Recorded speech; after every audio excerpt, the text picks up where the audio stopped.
And we are live. Well, greetings everybody, and welcome to another episode of Anime Anticlimax here on SeptumSin versus the World. I am SeptumSin, and I am here with Brittany and Jake. Hi. Roger is going to be along a little bit later. He got held up. But we divided the year into quarters. And each quarter is owned by a different member of the group. So the person starting us off in the quarter is Jake. So this is your first selection for us.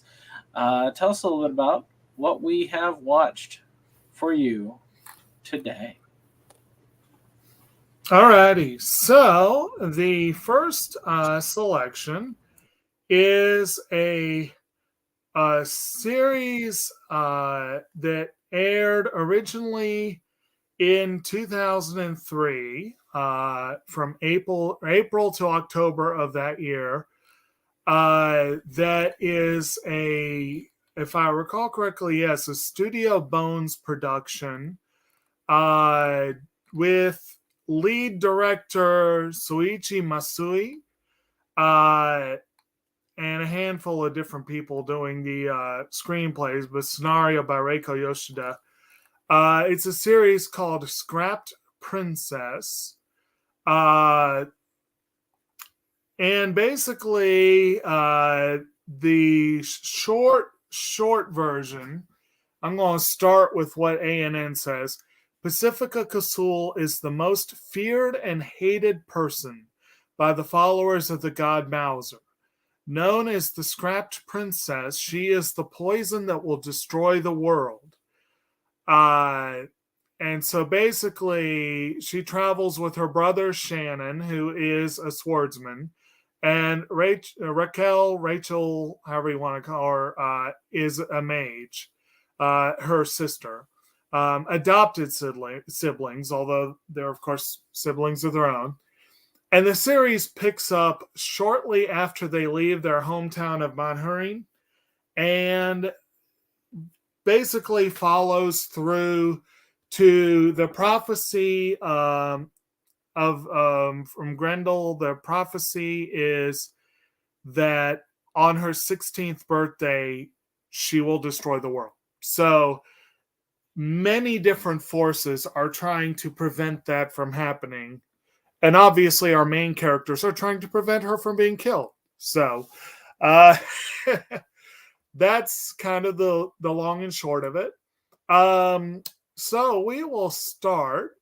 I'll just start here on the left and move along. Brandon, is this your first go with this series? And what do you make of it?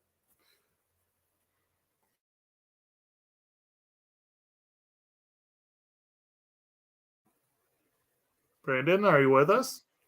Brandon? Sorry, I had it on mute. In any case, yeah, you showed it to me a while back. Right.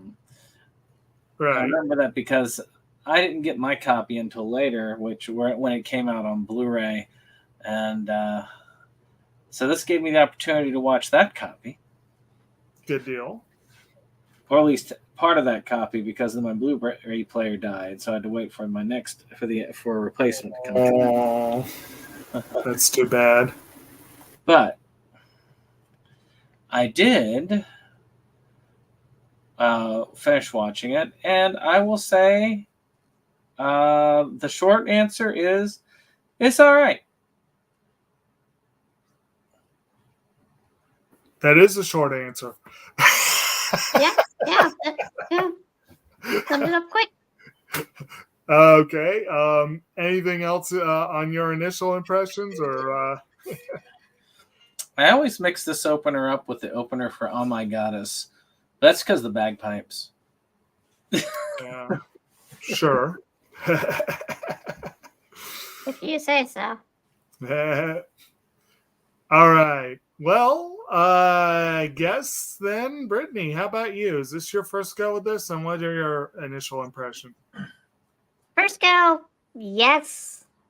Initial impressions, it's okay. It's a fair anime for 2003. All right. All right. We keep this up. We might have a short discussion tonight. I don't want to go too in depth with my Okay. initial. Yeah. There's a lot of specifics to go on, definitely. Well, I kind of hate to go on my first one without Roger here, but whatever. We'll go ahead, and he'll get here when he gets here. So I decided to kick off with Scrap Princess for a handful of reasons. One being my continuing drive to try to watch my unwatched stuff in my collection, particularly the stuff I have on DVD. So there's that. Although technically speaking, I had watched each of these volumes before. I had watched my copy of the show. I just didn't count it as watched because of, circumstances, I guess. But now it is. Now it's good. But this show, for me, I decided to kick off with a show that had for me a strong nostalgic attachment. If I'm being honest, my impression of the show, I was amazed as I was going through it. I'm like, I remember all these characters much more than I thought I was going to, because I really had only a faint memory of the most of the show. And as it went on, it got more and more like, okay, I know where it's going. But all the characters, I'm like, I really, really thought a lot of this show at one point, and I had forgotten about that. And I know this because all the characters, I'm like, that's really weird. But then again, it is a Bones production. It did come out, it's almost contemporary to the initial Full Metal Alchemist, which was the same studio. And I feel there's a lot of similarities here. It's kind of full. No. I would say it's. Don't try and compare it to Full Metal. I see a lot of similarities. This is opening impressions. I can say what I want. Yeah, that's fine. And most of the comparisons are favorable to Full Metal. They're less favorable to this one, I will admit. It's kind of Full Metal light in some ways. I will admit that freely. Hey, Roger. Hey. Yeah, we're doing first impressions. You got here just after I started mine. So I'll get to you. I'll have you do yours in a moment. But we're just getting to the important part, which is when I picked this show, I gave everyone a homework assignment, and I really hope they did it, because I know some people here watch at least one time with the beginning and ending songs, huh? Yes. And I know Roger is a believer in skipping those. Yep. There's only very few anime I think of which is worthy of my time. Well, this one may or may not, my memory may or may not be correct, that this is the first show where I fell in love with the music before seeing it. Because if I'm being honest, I can't remember if my brother played me the theme to Ninja Scroll before showing me the movie. I loved the theme from Ninja Scroll. I did not care for the movie. And I still don't care for the movie, but I still love that theme. But there was a back in the day when, torrents were much more of a thing. Anime fans had no choice in some cases but to do some downloading. There was a torrent making the rounds that I think was called Yukito's Mix, and it was basically 1,000 anime themes. And I downloaded that, and I listened to a lot of it. I may have gone through all of it. I don't remember. A lot of the themes were familiar to me. I'm pretty sure the Full Metal themes were on there.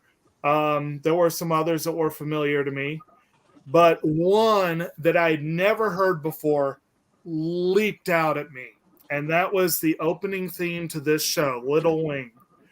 I absolutely fell in love with that song, and it is still one of my favorite anime themes. So the reason I told everyone they needed to listen to it at least once is because it is integral to my decision to do the show. This is the first show. Again, maybe Ninja Scroll was the first one where I loved the music first, but this is the first time I heard a song and sought out the anime because of the music. And I did. I had to hunt for this one, but I bought it piecemeal over a few months from Movie Stop. I think I ended up ordering 1 or 2 online and got all 6 volumes of the old Bandai release. Part of me wants to hang on to them for sentimental reasons, but for space reasons, I kind of want to get the Blu-ray edition Brandon has.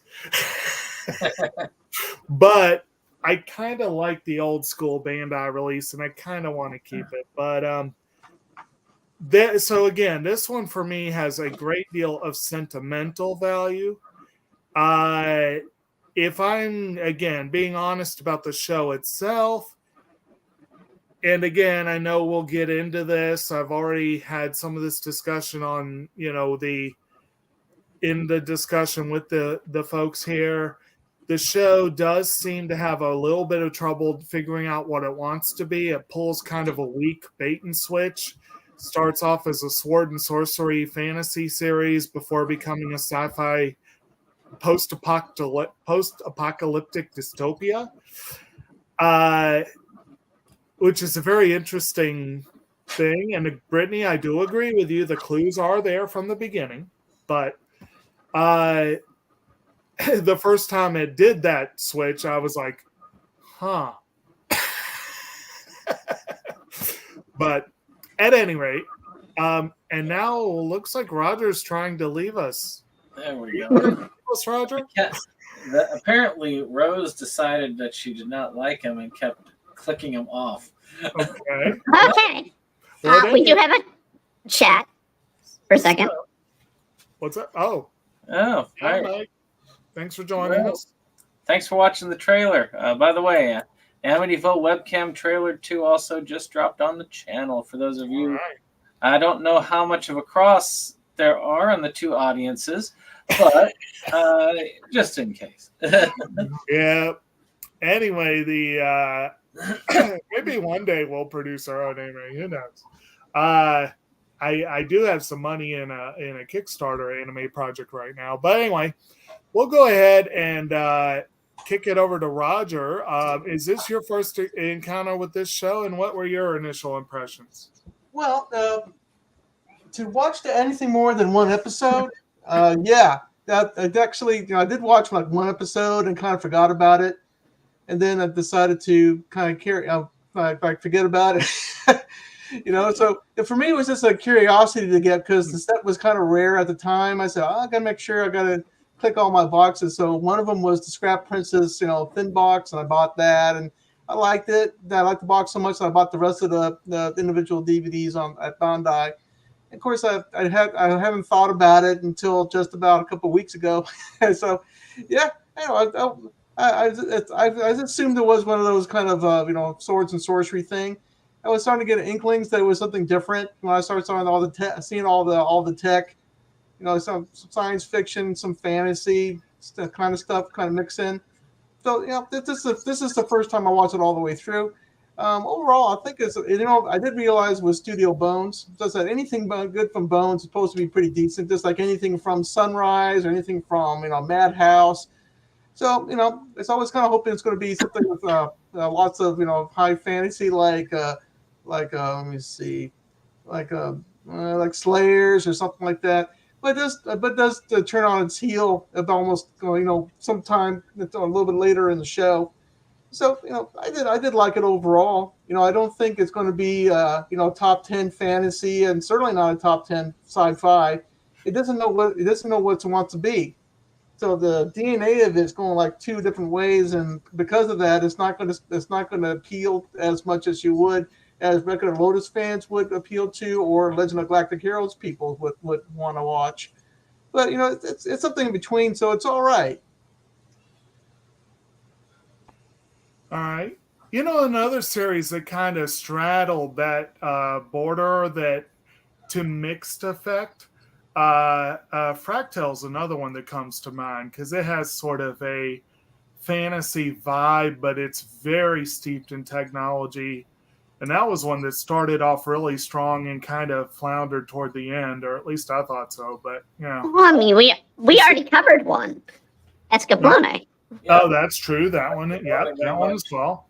Actually, a lot of anime that are fantasy and isekai, I always kind of cross-reference them these days because they run over each other. A lot of them have that whole fantasy with technology thing.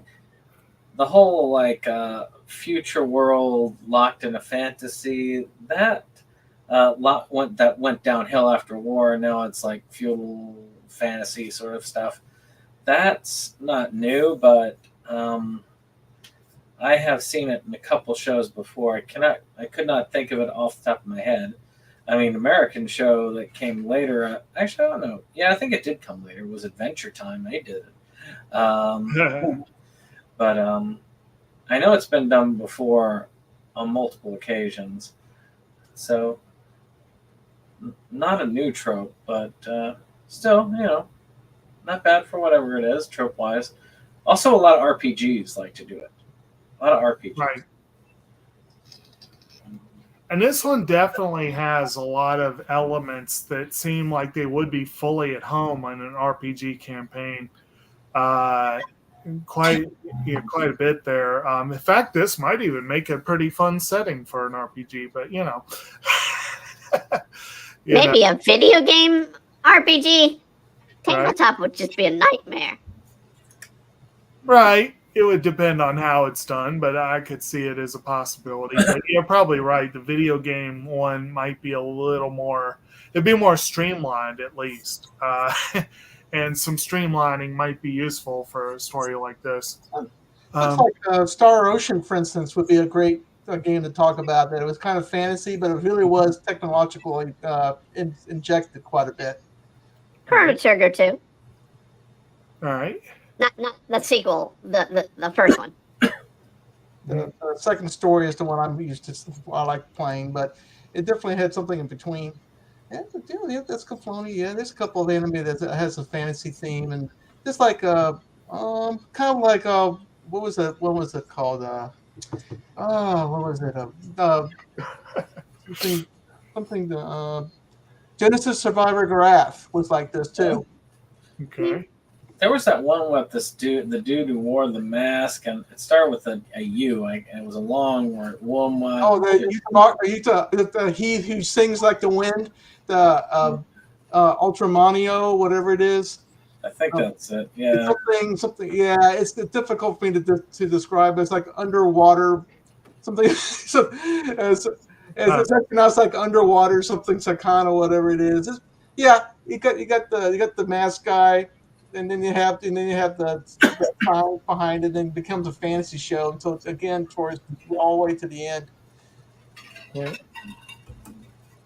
So with this one, I guess we'll go ahead and start. Like I said, I already gave a little bit of the basic description, but we'll you start on the road.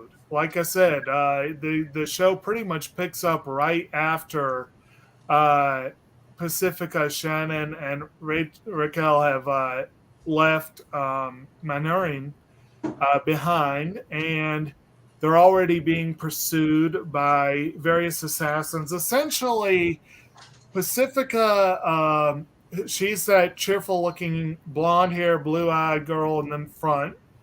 Who and that's Shannon and Raquel right behind her. He is smiling more in that picture than he does in 99% of the show. Sour Pets. Yes. But basically, the Pacifica is a twin, and her brother is the crown prince of the kingdom.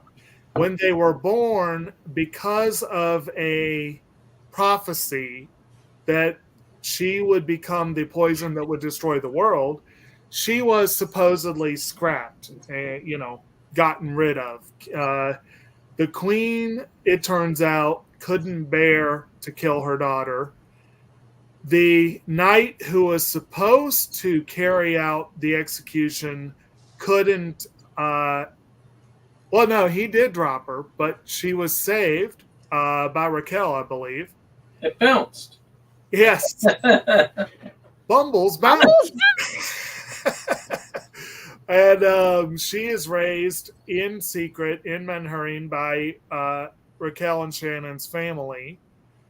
And when she's 15, apparently she's found out because I guess enough rumors reached the right or wrong people, depending on how you look at it. The Scrap Princess was still alive, and she is now being hunted. And so the show picks up with them on the road, trying to find some peace, basically. And it quickly becomes apparent that this is not going to happen. But as we go along, the one right behind Raquel there, the brown-haired dude, Chris, is one of the assassins sent after her, and he fails to kill her twice. The lighter brown-haired dude, Leo, is a knight in training who falls instantly head over heels in love with her and is temporarily heartbroken to find out who she actually is. The redhead in the back, Winia, is a shopkeeper's daughter that they meet on their travels. And then we got Zephyrus, the blue-haired girl, who is a so-called dragoon, which we'll get to dragoons later. But that's, who we got in the picture there. And they are much of our main cast. There are, of course, other major players, including a lot of the antagonists who are behind the issues going on. But what I'm going to go ahead and start. What are y'all's initial impressions of, what are y'all's impressions of the main three, the main siblings, Pacifica and her adopted siblings? Well, Pacifica is useless. Shannon is a pretty darn good swordsman. Raquel is a pretty darn good sorceress that could do short spell casting abilities. I find Pacifica It's one of the rather annoying. It's one of the few anime I've seen where the main heroine really doesn't do anything. She kind of like shadows along, kind of talks and over stuff. And normally the princess has some sort of strange power that manifests itself, or she's a swordsman, or has something strange that she can do something off the bat. But this one, the Pacifica kind of like hangs out. It's kind of a difference kind of seeing with these kind of heroine kind of characters. Eventually we learn that she does have a strange power, but it is strange. And Aqua's more useful than this character.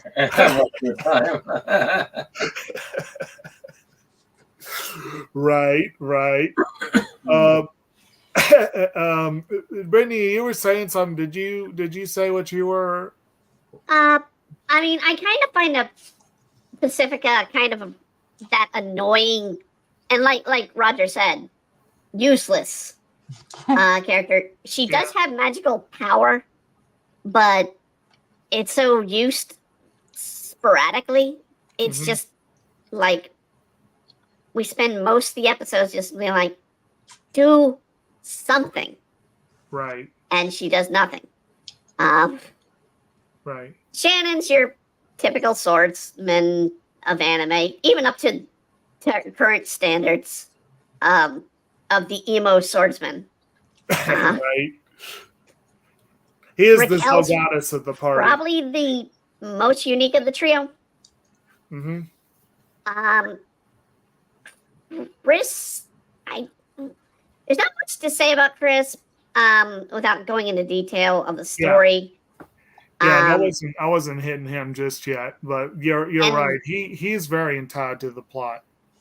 Yeah. And I'm going to go ahead and say one of my biggest problems in the series is character design.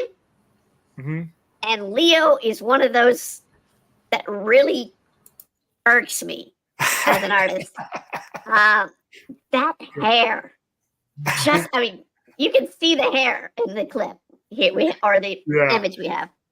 Yeah. It's just, why?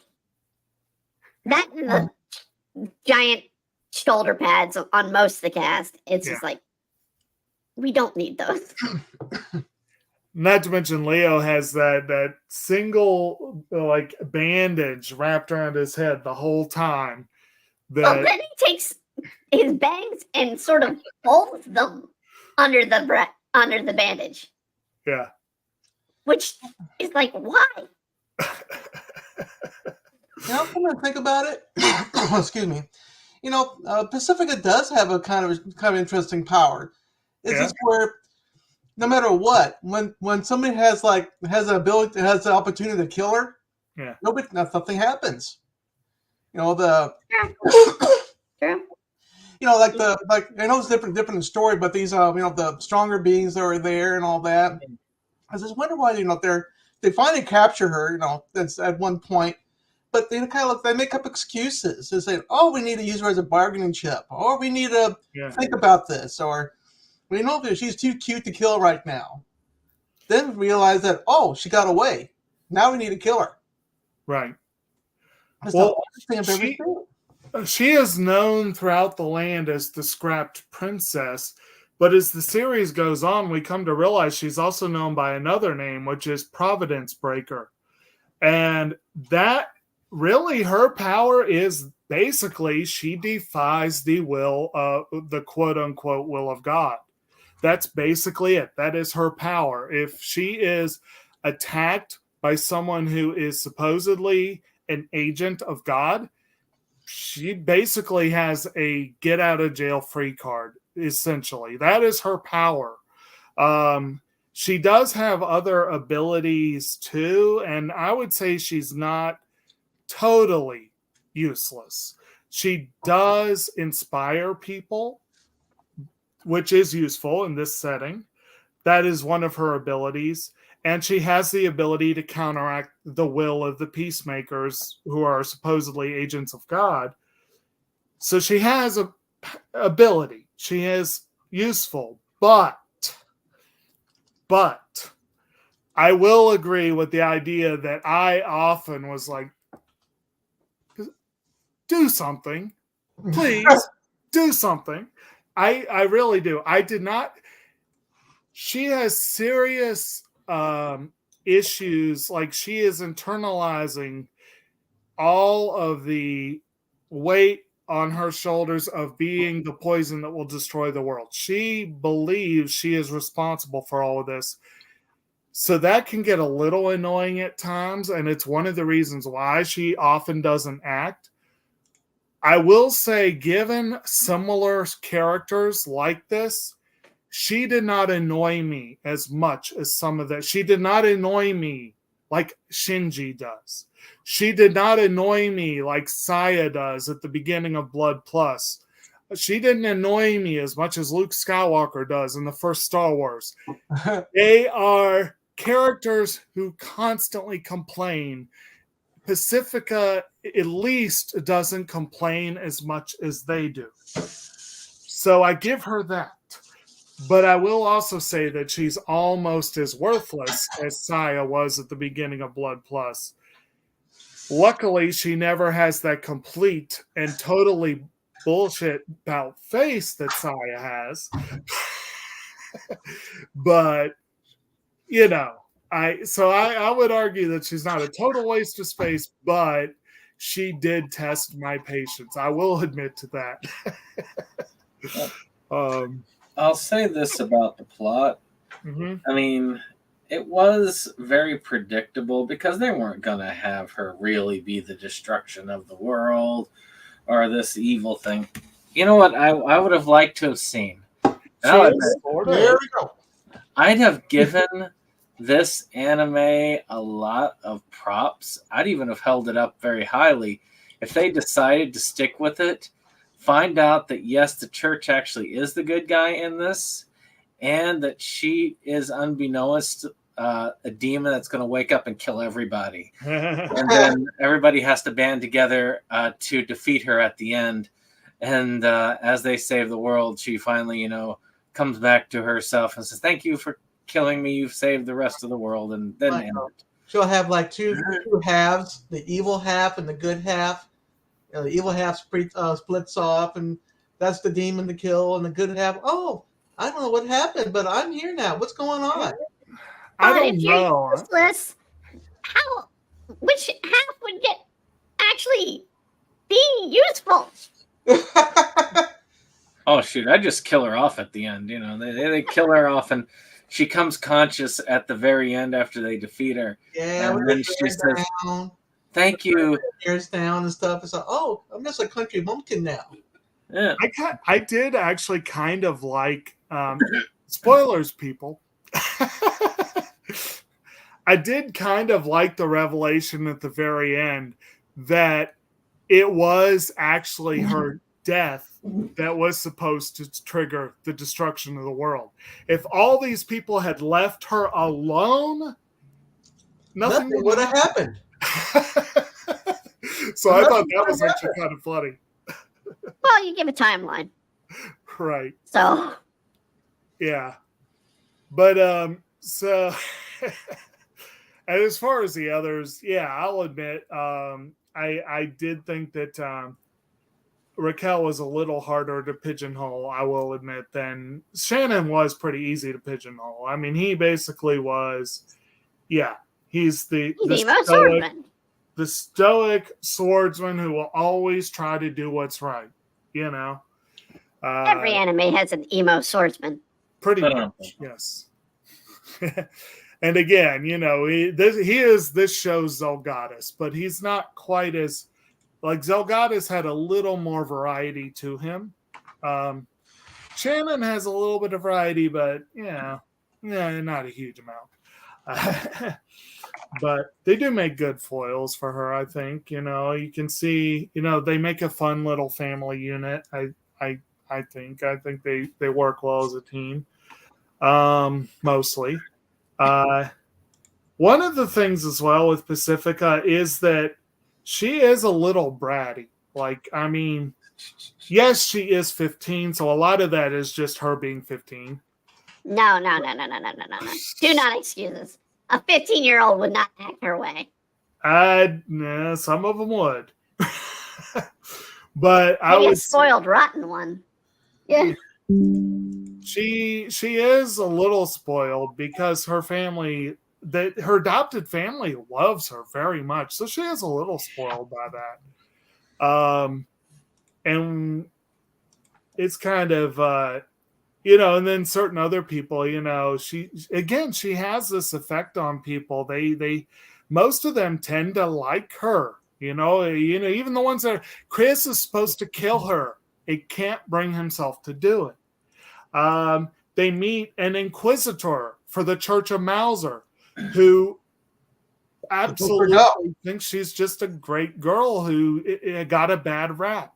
Like, Yeah, not to mention the supreme beings over there, the peacemakers, to have her right there. They said, no, let's don't kill her. Let's talk about it. Yeah. It's weird. Whenever I hear Mauser, I keep thinking like Bowser. I keep thinking like Mouser, like right. Like somebody from Super Mario 2. Yeah. Which actually, it's kind of. I find it. I'm sure it's an accidental thing, but I find it kind of amusing if you think about it this way.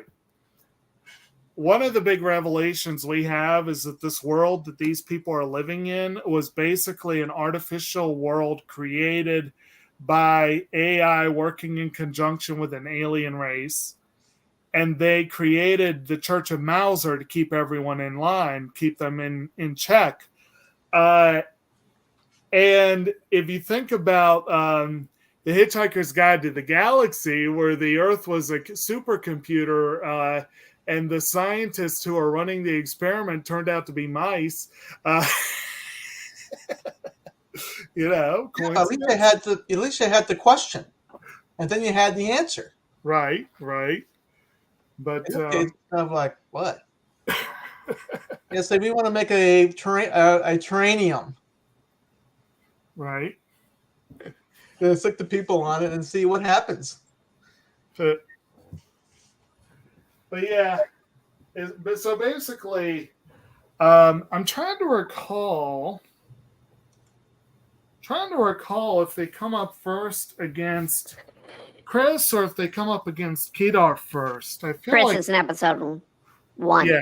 Okay, so he's the first one. And like I said, they also come across Leo, who decides to save them and mostly makes a fool of himself in his attempt to do so. They were like facing some bandits. And it's almost ridiculous how easy this party can dispatch bandits. But, you know, like I said, Leo, he tries to help. His heart's in the right place. You know, he's I'm reminded of the description of Cousin Eddie.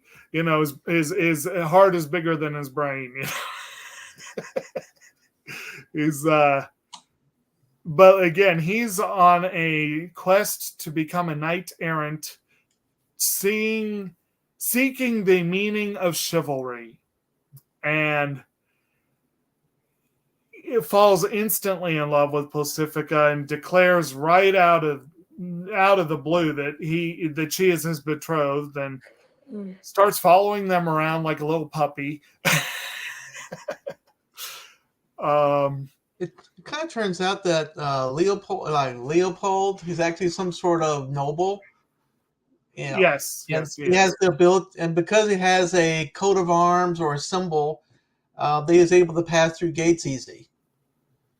Yes. It so happens has the one function, the one thing that they could have been caught off in the beginning. You know, they're going to get jumped on at the gate. So, oh, look at that! It has a symbol. Let's let them all through. Remember, let's let them go through. Right. They do make it through a checkpoint with his help. So he is not completely without use. No, he actually has a use in it. He just kind of like has a very minor use. But but it has that one thing he could do. He does it pretty mightily. Right. So yes, we have basically, I'm trying to remember, I think the first encounter with Chris basically is pretty much a draw between him and Shannon. And they're interrupted, if I recall correctly, and that's why he withdrew. But also, even then, he was kind of wondering about whether, you know, he was kind of wondering. But then they come into a small town where they meet the innkeeper's adopted daughter, Winia. I think he was actually like her uncle or something, because she's technically an orphan. Pacifica sees her and like glomps onto her, like, we will be friends. And at first, Winia resists, but before long, they become fast friends. Meanwhile, Shannon gets stuck doing most of Winia's work around the inn. And essentially, we had, let's see, I think they had the first thing with Chris, and then they had, yes, they did. They had Chris kidnaps her to use her as bait to draw Shannon out. And they what's up? Yeah, I just find it humorous that he challenged him to a fight. Yeah. And then they say, they had the, 1, 2, 3 blade passes. And oh, you need to stop right here. We have too many people that interferes with the fight. Right. Yeah. And that's one thing that we find out early on about Chris is he may be an assassin, but he is not a wanton killer. Like he's like the like a anti-hero in a way, or a aspirating a hero that knows that he wants to be one, but he knows he's in dirty business. Well, see, the thing is, he is the leader, or not the leader, like he's not the commander, but he's sort of like the field marshal, you might say. It's like a sub commander or like a captain. Yeah, for a group called the Obstinate Arrows, who are again a group of assassins, and they are under the auspices of the Baroness Bayrach, who you come to find out is one of the more moderate voices in the royal government. She is one of the people who actually thinks for herself, one, and who thinks that maybe the way that what the main government is saying might not be the 100% truth, essentially. And she doubts the prophecy of the Scrap Princess. So it's partly because of her influence, I think, that Chris is open-minded kind of from the get-go. But again, also, he respects life. He is, in a sense, a good guy working for the wrong people, basically. And so is most of his team when you come to it. They're good people working for not so good people. They think they're doing good work. They think they're on the right side. And eventually they have this battle where, Shannon wins and saves Winia. And this is observed by a peacemaker who is not having it. He is not pleased. And he goes and attacks the town. And this is where we first see Pacifica's power come into play. And she ends up showing that she can push back a little bit against these people. And I believe in the meantime, they'd also encountered Zephyrus, I think even before they got to that town. And basically they had put you could say a broken dragoon, a barely functioning one. They essentially put her out of commission with Zephyrus's help. And Zephyrus kind of bonds with Shannon, it makes him a D-Knight, and it gives him the ability to fight the peacemakers. And I do believe, if I'm remembering this correctly, that he did have his first peacemaker fight with this one guy, right? Am I remembering that correctly? And he defeated him pretty easily. A little strangely easily. It does have a couple annoying powers, is about it. But it's kind of surprising. But go ahead. Well, that was about what I was going to say with that. But yeah, if anyone wants to jump in at that point, feel free. And if I'm skipping bits of the plot, feel free. Again, my brain is scrambled right now. You are jumping around a bit. Okay. But we're going to try and cut this a little shorter, because if we go through each episode, we're going to be dragging. Yeah, I'm not trying to do episode by episode, no. Yeah, we just make sure we get the big points. Yeah. Yeah. Right. But we probably should explain what a D-Knight is. Right. Basically, I understand that a D-Knight is a person chosen by a dragoon to meld with and become more powerful as a team. And a dragoon being a giant mecha. Essentially, yes. It's sort of a mecha, like this show's version of a mecha, you could say. If you have to get inside it, and it's robotic looking, yeah, it's a mecha. You learn this in bits and pieces. Like you see a little bit here, a little bit there. The big reveal is about halfway through the series. We're not quite there yet, but essentially, you do learn pretty early on that Zephyrus had a master, a Lord Becknam, who looks suspiciously like Shannon. And that she chose to bond with Shannon. And we eventually realized that she probably didn't. It wasn't as much of a random choice as it might originally appear. But yeah, it gives him the ability to fight back against the peacemakers. And we are introduced, after this first one falls, we are introduced to two others, Stare and I can't remember the other one's name. And Stare is a piece of work. She is a good example of an AI. Sin is the other one. What's that? Sin, who's the little girl. Yes, well, she comes along too, but I'm talking about the two fully mature peacemakers that we meet. You know, that Sin is a weird thing. And Sarah and it's Sin and Stare are the peacemakers. Sin is, and there's Sin. the guy. What's his name? I don't remember.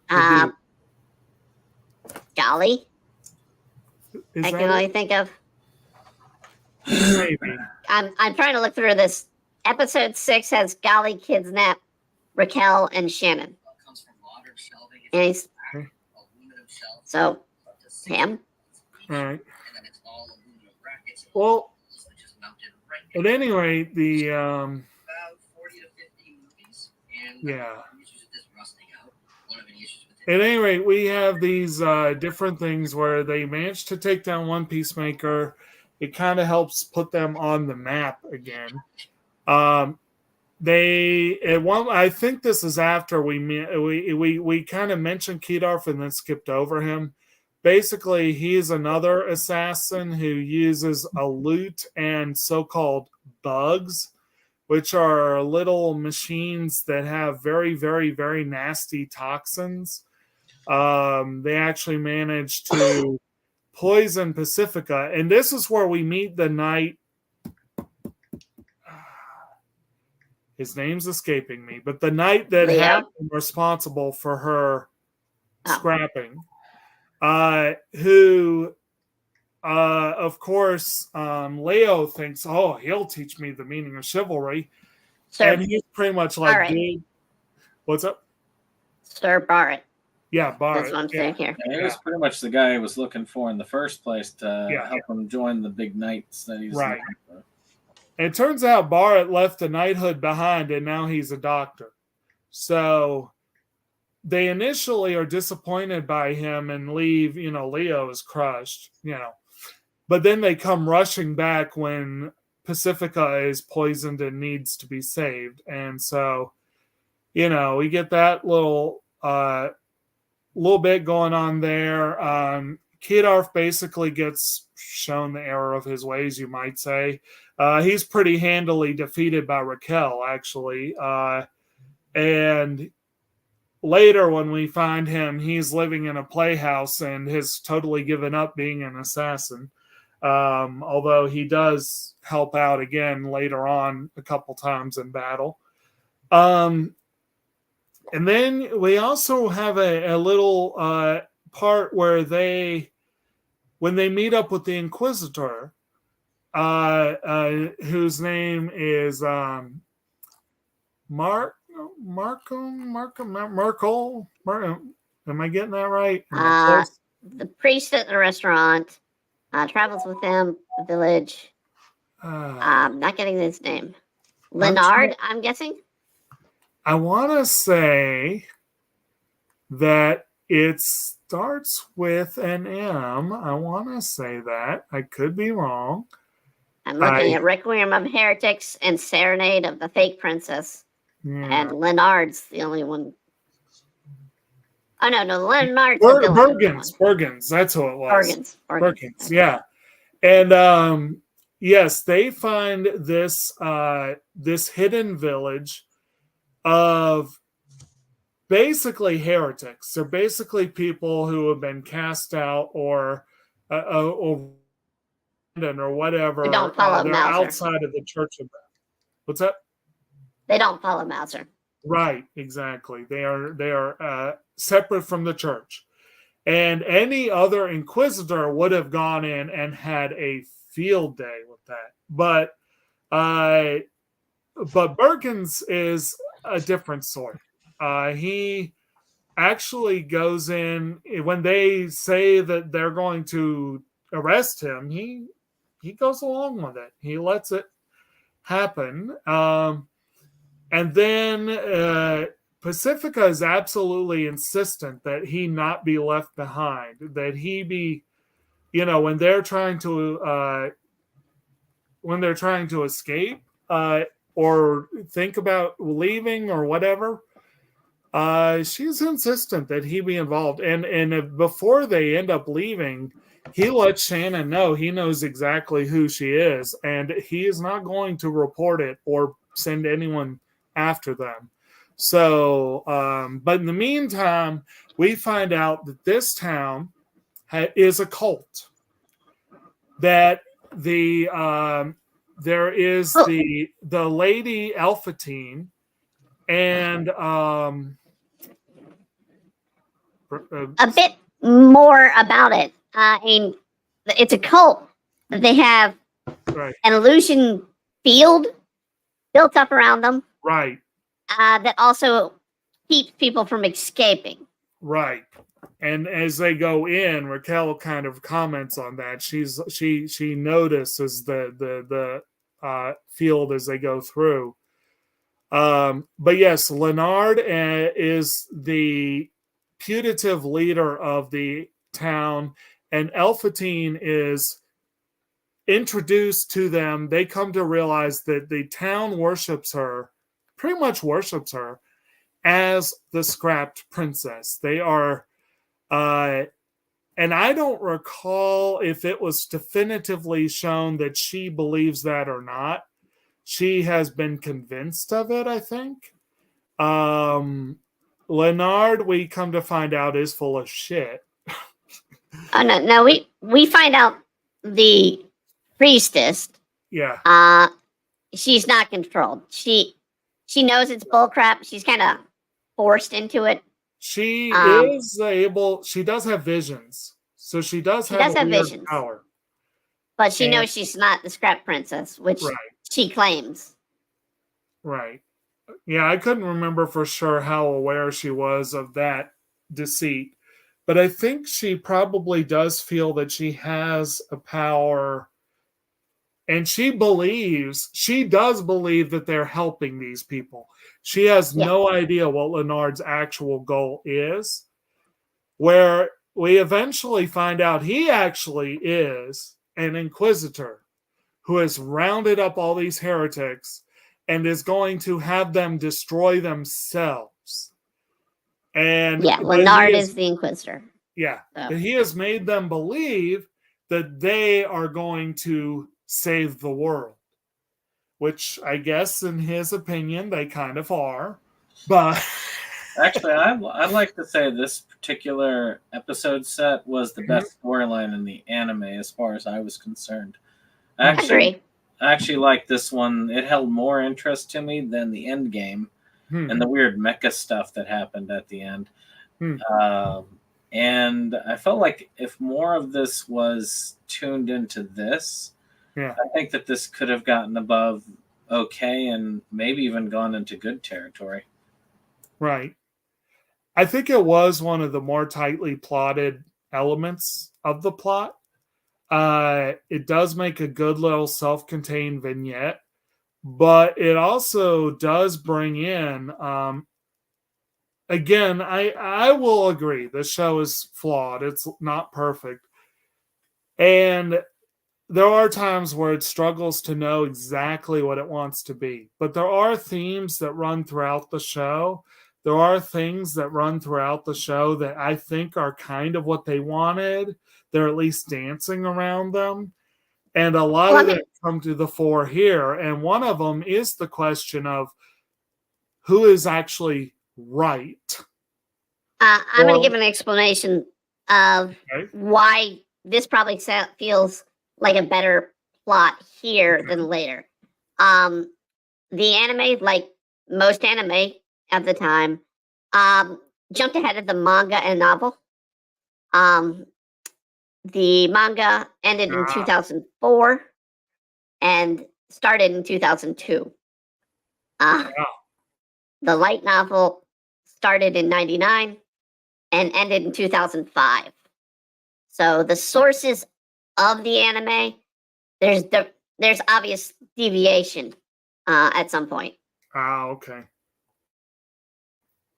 Yeah, well, as we all know, that the aforementioned Bones production, Full Metal Alchemist, we all know that deviated pretty far from the source material, so I'm not surprised that this would.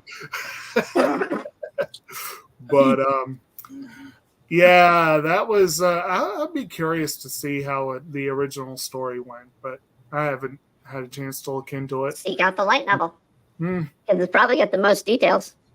And actually, the point where Full Metal went off the rails was one of the stronger parts of the plot, and that was the story surrounding greed. Yep. So, yeah, could be similar. But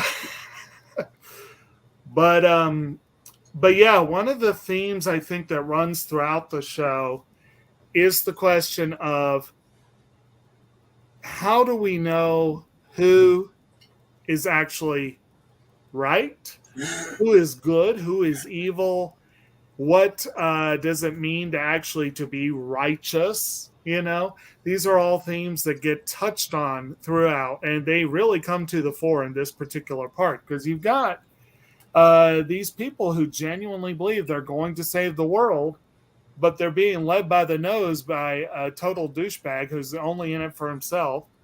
And it's just kind of interesting to see that play out. And again, you have this guy who's nominally an inquisitor, who is going against everything that he supposedly believes in, because in his heart he knows these are not actually bad people. They might be misguided, they might need someone to point them in a new direction. He may totally disagree with their beliefs, but he can see they're good people. And, a lot of the Inquisitors cannot do that. And for her part, Pacifica looks at him and sees the same thing. She looks at Burgess, and she's like, he's a good, she calls him Pops, and she thinks of him like he's this really good guy, and he never really does anything in the series to undermine that impression. He stays pretty solid through the show.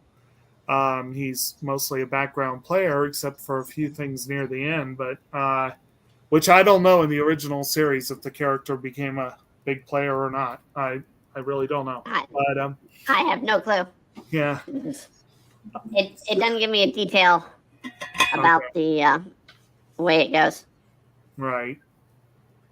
Okay. Let's see. So we got that one. I believe when they leave there, that's when they enter the neighboring kingdom of Gyat, correct? Yeah. Yes. And that's where we meet the so-called Beast Princess, Ceres, who has some similarities with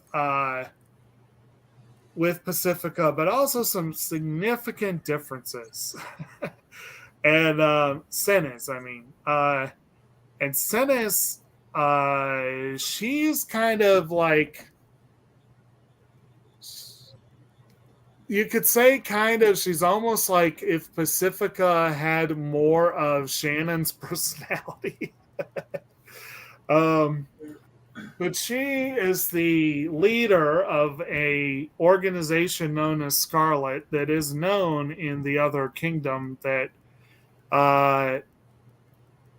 what they don't realize is that she has a lot of this ancient tech at her disposal. And here is where we have the big reveal about what really happened. up until now, this has looked like a series that could have taken place in the distant past.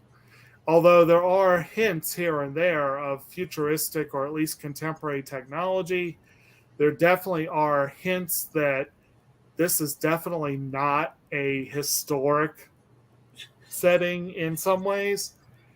This is where we are told straight up 5,000 years ago, humanity almost destroyed itself in battle with an alien race. And to save humanity from itself, the aliens and the AI tech created by the humans basically created a artificial prison for humanity, and that is where everyone has been living for the last 5,000 years. And that's why we have these little snippets of technology scattered throughout that make no sense, even though the time frame looks like Middle Ages-ish. And it turns out that Senes and her crew are in a fully functioning ship from that time period. Although the Dragoon attached to that ship is largely faulty and no longer functions as a Dragoon and is more as like the consciousness of the ship. Natalie's the name of this one. It's an AI. Essentially, yes. This is where we learn a lot more about what Zephyrus actually is, what her relationship with Shannon is, what a D-Knight is actually supposed to be. And this is where we start to learn exactly what it means when people call Pacifica the Providence Breaker, and what the prophecy actually was meant to signify, at least according to what we understand of it. What people understand of it. But you also realize that Shannon and Raquel becoming Pacifica's guardians was not an accident, that it was planned that way. And it just so happens that this is the generation where all these plans finally came to happen. So it's kind of a neat little turnaround there, but you definitely get a lot of expo dump in a couple of those episodes there. But what was y'all's thoughts when you first got to that part in the story? What was everyone's like initial reactions, I guess? This is where the story is kind of like, to me. I don't mind mixing genres. I just felt it was kind of really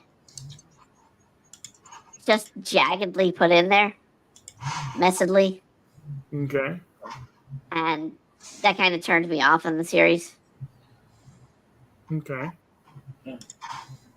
I was pretty sure where it was going when it happened. I mean, they kind of introduced the AI when they introduced the dragon for the D-Knight, essentially. And then, of course, you also saw the technology with the bugs. Of course, it could be the fact that I've watched this before, but it's been so long I can't remember. But yeah, typical, future story. We destroyed ourselves, yada yada. Truman Show. Yeah, in a sense, this is very much like Truman Show, because Truman had no idea that he was on a soundstage his whole life. He had no idea until he knew. And then, so one of the biggest questions really starts to raise its head about here. And ultimately, I think it's one of the biggest questions in the series. And I personally thought it was it's the same one with Truman Show, is if you know you're in a cage, is it still a cage, basically? Yes. No matter what kind of cage it is, it still fulfills its mission as keeping somebody inside in the enclosure. Right. Like having a clear, plain zoo where you can go out and look at the animals and then go back to your cave inside the zoo. It's the same thing. Right. Now I know why this feels off. It's not Truman Show. No. It's South Park's episode Canceled, where Earth gets canceled. Yeah. Really? Okay. Actually, I keep thinking about South Park when we were talking about disposing of the scrap princess. I just see the general going, kick the baby, and then baby scrap princess is like, don't kick the baby. Just booting her off the cliff. Okay. Lovely thought. So essentially, Natalie tries to run some interference where she basically tries to brainwash Shannon into abandoning his pretty much everything. Basically, he tries to just totally screw things up. And this is where Zephyrus basically makes the decision that she is all in. But the whole thing really screws with Shannon's ability to trust her. And it kind of becomes a problem when they go to attack the kingdom. Go to attack take the fight to the people who are coming after the Scrap Princess.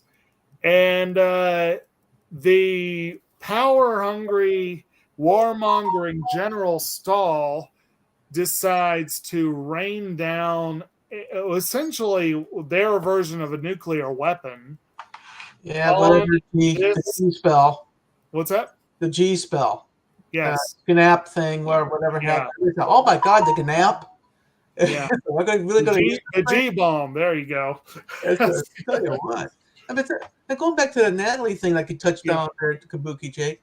I found it very, it was kind of more of an interesting thing because first she was just going along with everybody, and then she decides that, I'm going to protect everybody by not killing any, by making sure they don't get to their designation. So I'm going to stop the whole thing in the middle of the ocean, and then I'm going to brainwash the hero into somehow becoming so enthralled with the princess that he doesn't want to do anything else other than just hang around her. So he doesn't want to go and do the battle against the other evil forces and whatever the country it was. I said, this is with friends with like that, who needs enemies? Right. Seriously. Well, basically, Natalie has the idea of the feeling that like their programming is to protect their masters, basically.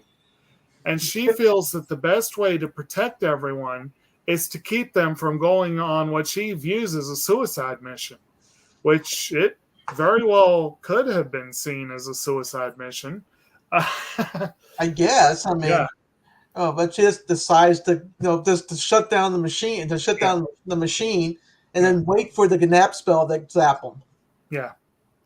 Which ends up being the most ineffective nuke ever. Yeah, considering that apparently, as I understood it, and y'all may have heard differently, read differently, what have you, I got the impression that there were roughly 100 casualties, and apparently it was almost all people along the shoreline. Yeah, the tsunami. It wasn't a spell. It was the tsunami from the spell that drowned everybody. Yeah. I was going to say almost no one aboard the vessel was actually killed, if anyone was.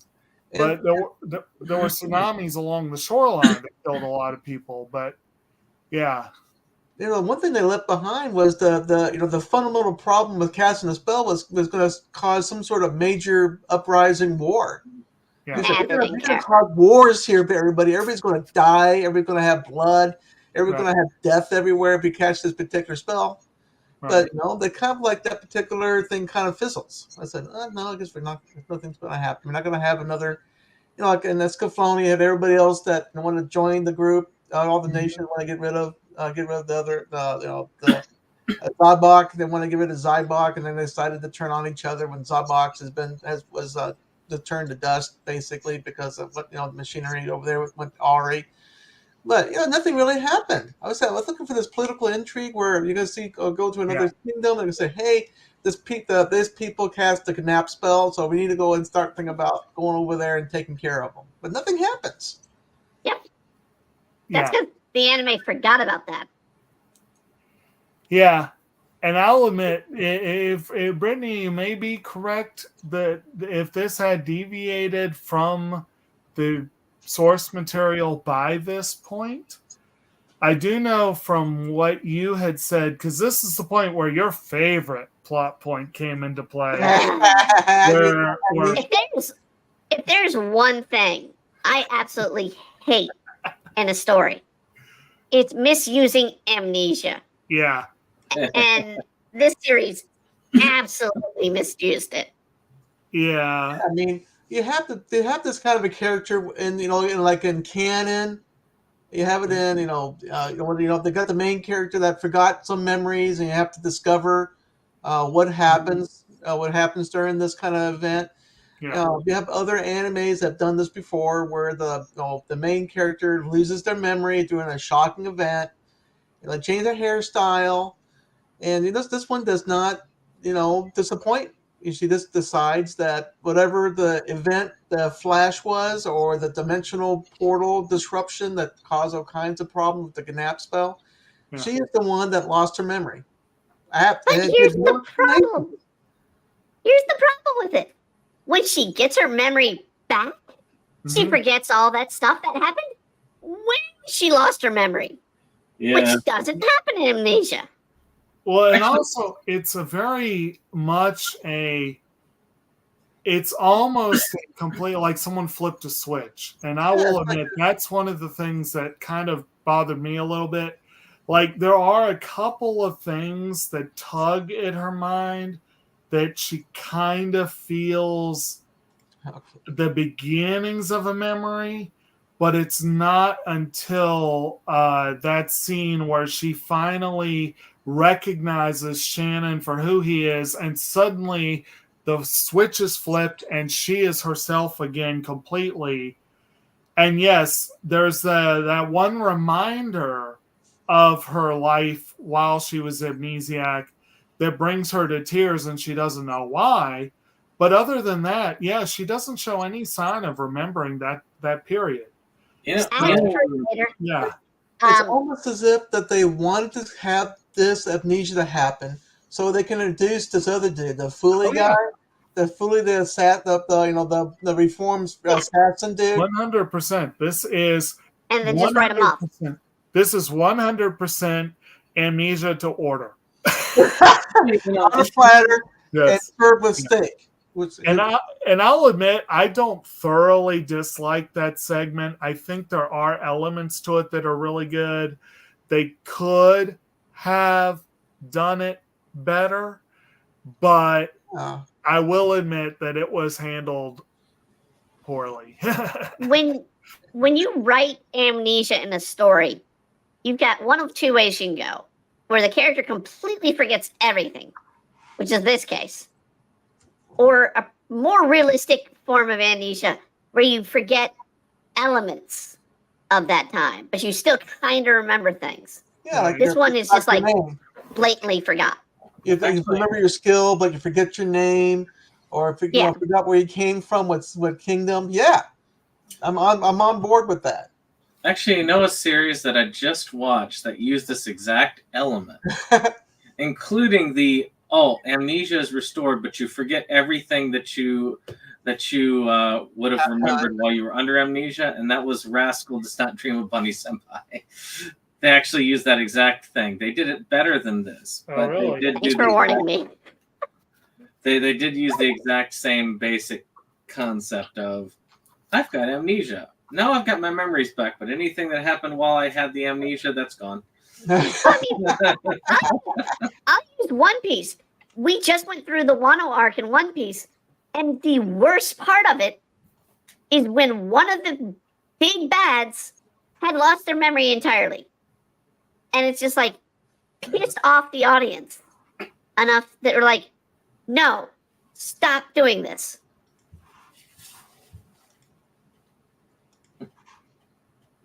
Well, I guess they did it with the Scrap Princess. So, Yeah. when we meet this Fully guy, who's supposed to be a reformed assassin dude. He just all he does is complain. I don't think he does really complain, but he kind of hangs out. He doesn't really do anything. He kind of leads the Pacifico around to let her know that she needs to be he needs to hang out. I guess and then of course anybody like that, you have to be highly suspicious how long they're going to last. Right.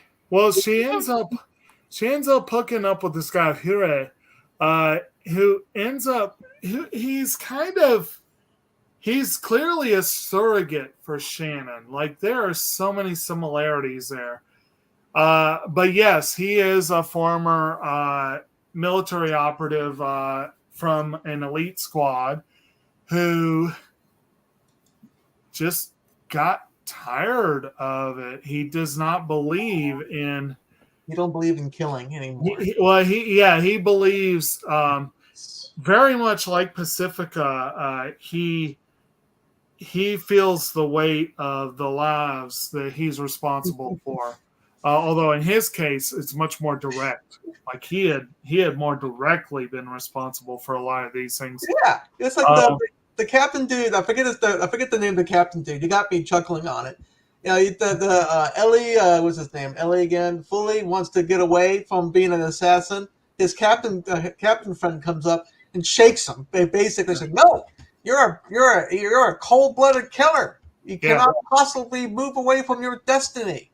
No, come back to us." And he says, "What? I don't want to go back to killing anybody." But you got to do it because you're absolutely blood-drenched. I was just praying with laughter.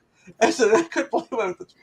It was just ironic that the dude that wants to get away from everything, if he tries to forget everything, then the captain dude comes up and reminds him about it. It says, "You know what? You're an absolute complete killer that I completely admire." Right. So basically, this whole segment that we're talking about, you've got Pacifica shacking up with this guy, basically. Shacking up, that's what it is. Yeah, basically, yeah. She becomes 100%. What's that? She basically 100% he's shacking up. She basically becomes the domestic housewife, essentially. Yeah. Gets a job at a local playhouse with the assistance of our old friend Kedarf, who works at the playhouse. It turns out that Wienia had wanted to come to the capital to track down Chris, and meanwhile had taken Leo along with her, and they basically get rebuffed by Chris. He pretty much treats her like he's forgotten her. So they, wandering town, find Pacifica, but then they find out that, she doesn't know who she is. Yeah, seriously, everybody knows who she looks. She mysteriously becomes somebody that nobody knows suddenly. Meanwhile, Raquel has met up with Birkins, and Shannon is being stalked. We briefly talked about Sin. Sin comes to find Sin was a girl that he met and adopted as sort of a little sister, who was then awoken as a peacemaker. She had apparently been in what they call it, decompression or whatever, or was in she was compressed. She was like a compressed form. What's up? She was like compressed into a small form, and therefore, but most of her functions and memories were not like we put in another place. So Stair decompressed her basically. And she becomes a fully functioning peacemaker with a completely different personality. Mm-hmm. But she never fully shakes that attachment with Shannon. It's almost like Darth Vader, where he could not possibly shake the light side of the Force completely, but it was almost evil. Right. And she interferes. She keeps Zephyrus from coming close to Shannon. And because she will not leave him, she tells him straight up, "You will lead me to the Scrap Princess." So it actually gives him less incentive to look for her. And he ends up wandering around almost hoping he doesn't run into anybody. It's just Um, remarkable that this situation happens, because if he found her, then the girl would have jumped on her and killed her, if Right. possibly have killed her. But it's just Right. one of these weird circumstances where they kind of it's almost like a curse, where somebody finds out about a crab princess, Mm-hmm. wants to find her, finds her, and then something happens, like another vector happens, where the other person that's trying to kill her that's somehow diverted. He decides they want to protect her suddenly, or they're going to go off, got lost. Like in this case, they both got lost. Mm-hmm. Essentially, they got lost. These the peacemakers can find anybody except for the scrap Hey. And meanwhile, you guys were talking about the political intrigue and whatever. There is some. One of the bits is that the Baroness is basically, they figure out she's got something going on. She's not trying to toe the line. And peacemaker, but she basically wants to keep the land in peace. Yeah. She's not a bloodthirsty killer. No. She wants to avoid war. The general is trying to start a war with Giat. He feels that if they can get the Scrap Princess, they will be able to control the peacemakers. And if they control the peacemakers, they control the world. Basically. That's true. But which is it's not true. That's what he thinks. It's complete idiocy. The guys, they're worshiping these people, the peacemakers, as angels, as servants of God, impossible to control. But I tell you what, we have the Scrap Princess that we can't find. We're having her holding cell, and we're going to use her as a pawn piece to possibly make them do what they want. I tell you what, we will. If you let us take over the world, we'll may tell you where the Scrap Princess is at. Right. And of course, the Peacemaker said, "Hell no." Yeah, well, they pretty much laughed at him. They were like, "I won." What are you talking about? And the guy we're talking was shocked. He was just shocked. Like, what? You're not going to fall for my nefarious plan? I guess you're not going to kowtow to my greatness. No, we have skipped ahead a bit, because that part, of course, they had captured her. But basically, he tells the Baroness, "You're out." The guy who had been sort of Chris's commanding officer takes over and becomes fully in charge. And he also doesn't really believe in where the general's going, but his hand is forced, and he orders the obstinate arrows. He orders Chris back onto the team and orders them to go capture her. So they do. They go and they capture her, and they bring her back, and that's where the general. But first, in prison, we get a little sequence which is kind of nice, but I honestly felt like they were trying a little hard to tug the old heartstrings here. They're simply throwing away a plot point. What's up? They're basically they were throwing away a plot point. The like, I know you're going to talk about it, but I was looking at the sheet, guys. I was thinking to myself, "You got to be kidding me! Come on, man! You got the girl that the lady that materializes, from who is she and all this other stuff." You finally meet her and say, "Oh, this is the lady that took care of the beginning business." I can't believe it. I'm not sure where you're going with that. Well, I'm not trying to keep it. I'm trying to keep it nefarious because the ambiguous, because I know you're wanting to talk about the plot point. But I just had a lot of fun with this particular part of the show. I can only assume you mean what I mean, because I really honestly didn't make heads or tails of that. But anyway, so basically Pacifica's in prison, and they throw a woman in next to her, who, of course, we know is the queen. And Pacifica still doesn't have her memory. So essentially, she gets to meet her birth mother in prison. Her mother knows exactly who she is, and she has no idea. And of course, the queen dies during their encounter. Of course. So it is a interesting scene, but I really feel like they were trying really hard. Absolutely. Up There. those They- old heartstrings there. They kind of killed the emotion they could have had. And this Yeah. wall, they had this wall between the two people, between Pacifica and her mother, Mm-hmm. and they're reaching through the. Don't die! I'm dying here. Can you call me Can you call me mother? No, I don't want the kid to call you mother. And then she almost died. Okay, but Yeah, she starts screaming, Casa, Casa, I can't believe this. But it's, like I said, it could have been handled with more finesse. Normally, I would have liked a scene like that, but it could have been handled with a lot more finesse. There's some lack of development with the character, too. I mean, it's not a long series, but you see her only in a couple of scenes up until then. Yeah. And you do see the queen. You know that she's on the outs with the kingdom. You know that the king is an asshole who has, I'm not going to say he has a stick up his ass. I'm going to say he has General Stahl up his ass.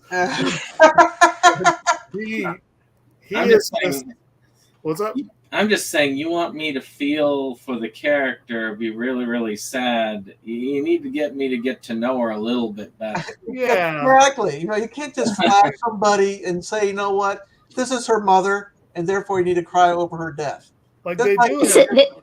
This is like a story goes about killing some guy randomly, and then chapters down the line, you're like, oh, that was your father. It's like the assassin dude. Yeah, he of course he eventually pops off, but you're supposed to have he dies a heroic death. But because he just is only there for a couple of episodes and he's kind of flashes in and out. There's no emotional attachment. Like unlike a good story about this is like for instance with Canon, where you have emotional investment with the characters, so you feel like you're crying if somebody's going to die, if they're wasting away.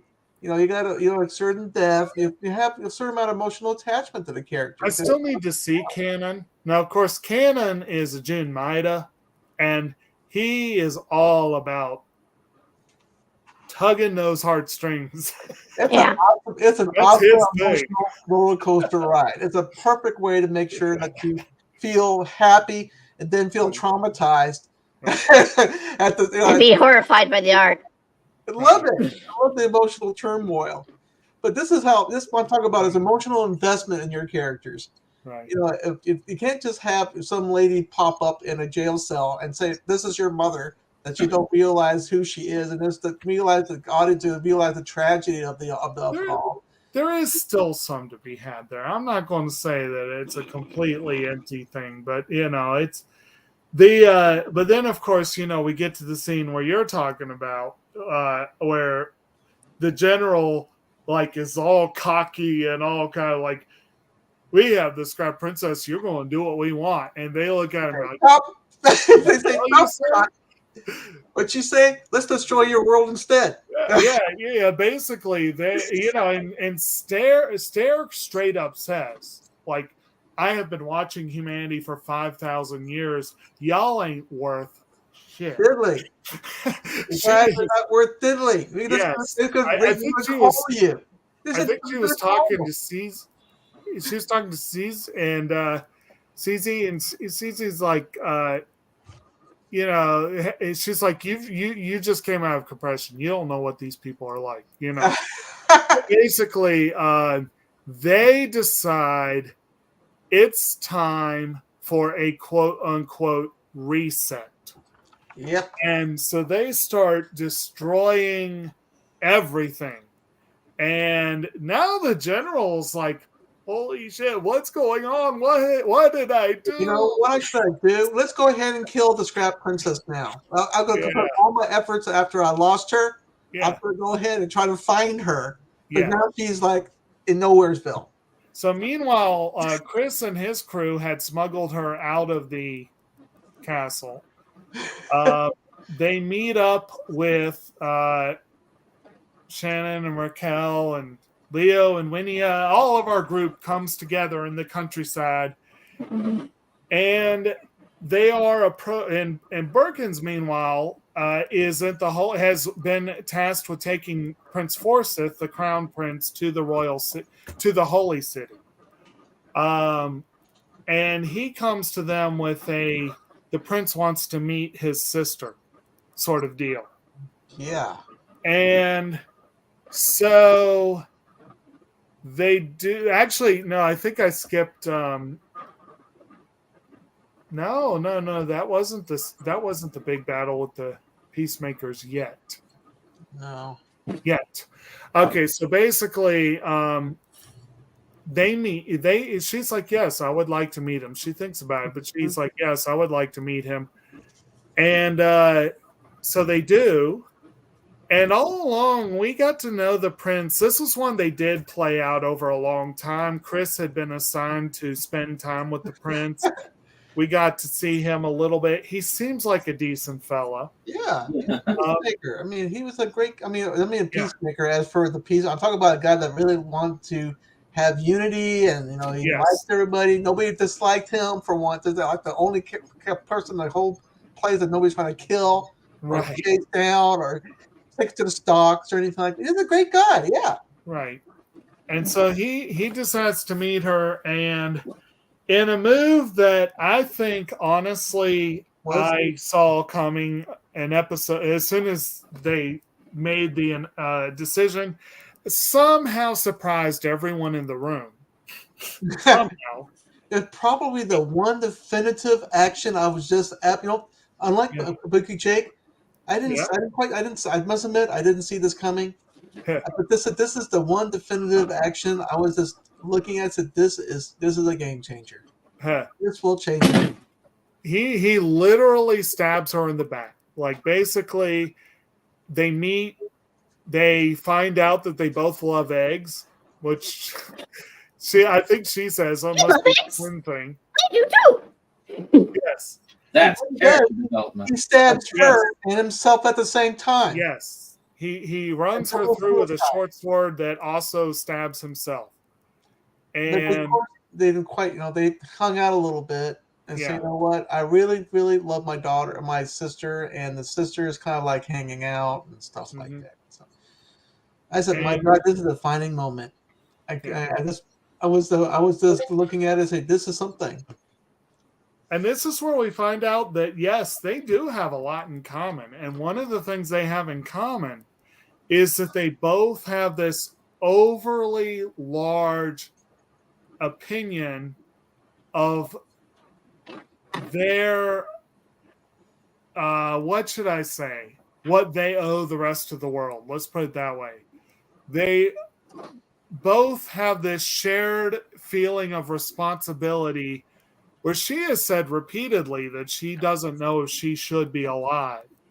And she actually has an arrangement with Shannon that if it ever turns out that, you should kill me before I destroy the world. Yeah. And before this, they do have a heart-to-heart where he points a sword at her and says, I will kill you in a heartbeat if you believe you're the poison of the world. But if you want to live, he's like, if you want to live, I will do everything I can to keep you alive. But if you want to die, I will kill you right now. So they do finally have that arrangement. So at this point, she has probably... when she pulls the merge out. What's that? Huh? Huh? Something there. Anyways, she's supposed to, when she turns, the whole thing about when she turns 16, she's supposed to evolve into something. Either it becomes a strong power that destroys the world, and they're counting down the days. All these things, counting down the days until she said, "Why does that?" That's why the practice they look at. She finally died. I said, I couldn't believe it. I said, yes. And so it turns out that she does die. The prince manages to kill her. And she now meets for the second time. She had briefly met Celia before. Yes. Celia Mauser, the AI who is in charge of the Peacemakers and who is essentially the god they pray to. Yeah, this is the God. This is Yes. God. This the kami, the God, the Yes. end all, know all, that they've been around for 5,000 years protecting this land. By the way, And this is where we find out that yes, her death was what triggered the end of the world. That's where we found out. Celia straight says that you died 10 hours before you reached full power. unfortunately, that she almost fell into the prophecy of dying at the right time, but did not do so. Basically, it was just the right time to where if Celia had wanted to, had really believed that she needed to, she basically could have prevented anything from happening. But Pacifica had apparently reached enough power that Celia was like, I'm going to let you decide, Yep. And this is where she has to make that decision. Okay, humanity is in a cage. It's up to you to decide whether to set them free. With whatever you want to be in a bird cage, or you want to be free? What you want? Yes, basically. I can't believe it. This is watching this. I said, of course, I'm sorry, Jake. Go ahead. I'm just. I had a lot of fun with this part of the anime. No, go for it. I had a lot of fun. I'm just to give you the choice. You want to be in a bird cage for the rest of your life, or you want to be in a freedom part of your life? And then, of course, Pacific said, you know what? I think everybody should be free. Yes. I think everybody should have their own fate. They make their own willpower. So you really want to give up everything for all our protections. And so all the horrors that we released on the world, and instead of having that, you're gonna have freedom instead. It's like, we'll go for freedom. I would do the same thing. It's like, yeah, let's go freedom. So actually, I'm going to go around and see what everyone thought of this particular proposal. So it seems like Roger had some fun with it. I was laughing. I'm sorry, man. I better silence myself. Right. I'm doing that right now. Okay. So what do you guys think, Brandon and Brittany? What did y'all think about that particular scene, that particular proposal that was put before Pacifica? I mean, it's kind of that typical thing of, living in blissful ignorance or not. And sometimes you just got to turn the lights off and leave the Truman Show soundstage. Yeah. Because in case I don't see you, what is it? Good afternoon, good evening, good night. Yeah. In my case, and ultimately you want a character to make a decision. It kind of feels half-assed. But I mean, we get this out of Matrix, where the whole trilogy, where Neo's ultimately given the choice to break the Matrix or not. Mm-hmm.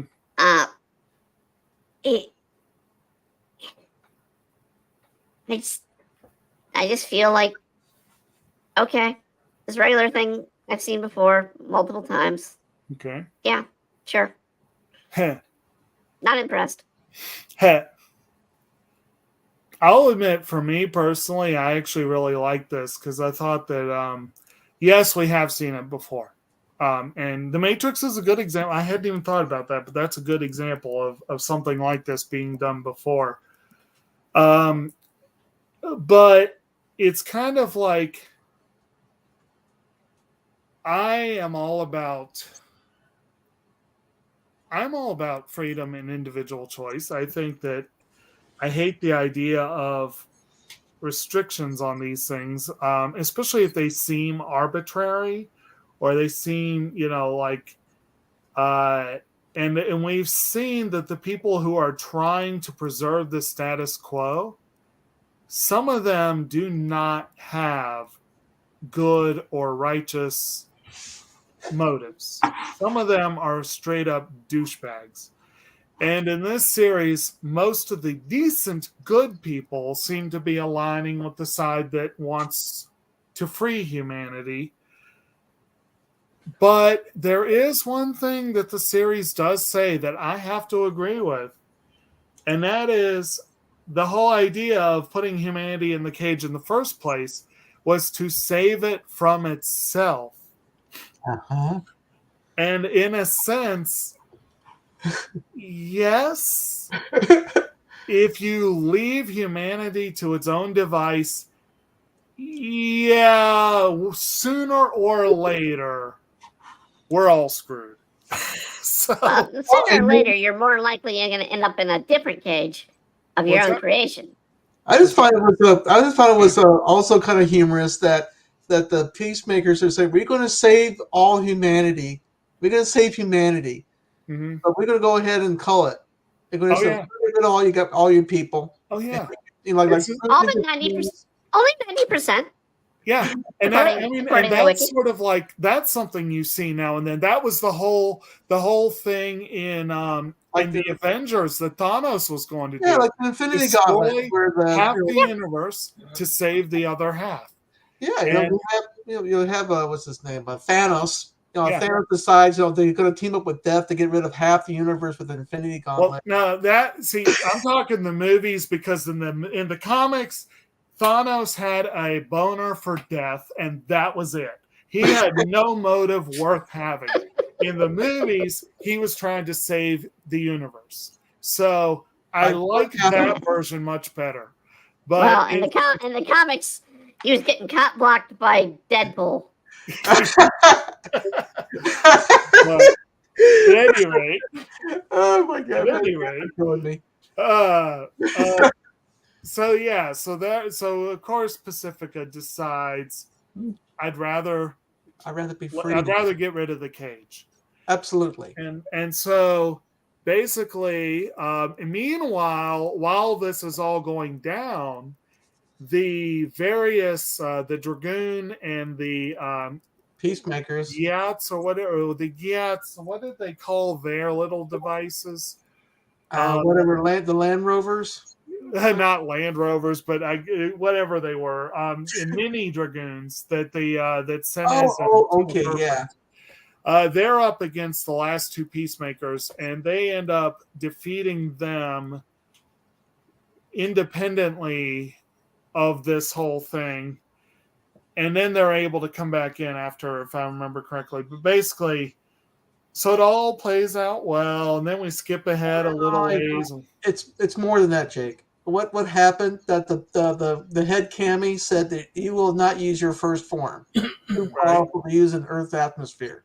Yes. So when they go out in outer space, but they reveal their major form, and they die anyways.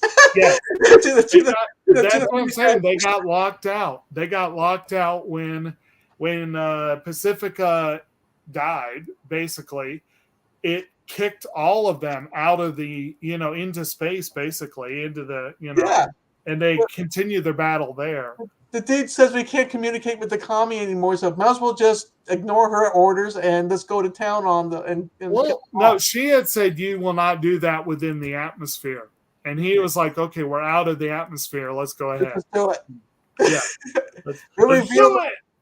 And yes, he was still forms that will be so terrible that it'll destroy the universe, this world on the surface. And meanwhile, Stare had already fallen. We kind of skipped that part, but she had already fallen. She was kind of a bitch anyway. But anyway, I find it hilarious that it took one blow from the mini dragon saber or the lance to take care of both of them. They did seem really easy once they finally got killed. It seemed so quick. It's really weird. I mean, even Sepulthoth had 3 forms. Yeah, I mean, he was not easy to kill. Right.